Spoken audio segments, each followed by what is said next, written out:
Hello, it's Wednesday, March 25th, and it's time for our science lesson. Today, we are going to study extreme plants. We're going to be talking about plant adaptations. Now, interesting enough, if you remember, we've already did a little bit of this with our little books that we read.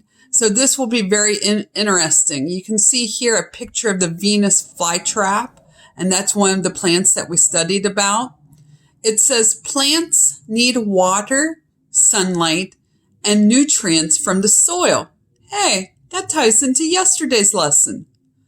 If a plant can't get these things, it has to find extreme ways to survive.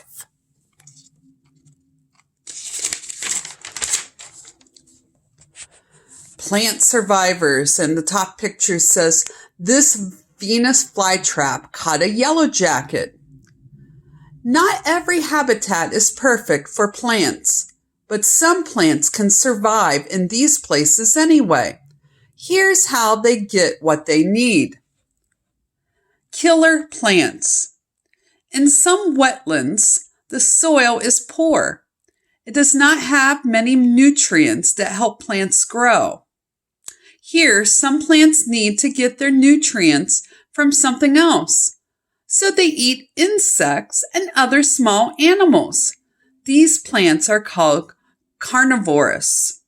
The sundew plant has many drops of sticky liquid. A small animal, like an insect, gets stuck on the drops. The sundew wraps itself around the animal. The plant lets out juice. The juice turns the animal to liquid. The plant drinks it up. Oh, wow. Let's take a look at this picture first. Look, this is one of those sundew plants I just read about, and it caught a frog. Wow. A Venus flytrap has flat leaves that are covered in tiny hairs. The leaves look like an open mouth. When an insect lands on a hair, the leaves snap shut and trap the insect. Then the plant turns the insect into liquid, just like the sundew does. Let's look at that picture again. There's that Venus flytrap catching the yellow jacket. We're going to move on to thirsty plants. The acacia tree has extra long roots. Thirsty plants. In the desert, rain does not fall often. There is very little water. Plants must find ways to get water and keep it. The acacia tree has a great way to get water. It has extra long roots that grow deep into the earth. They can get water that is very deep in the ground. A cactus stores water. Its roots soak up water when it rains.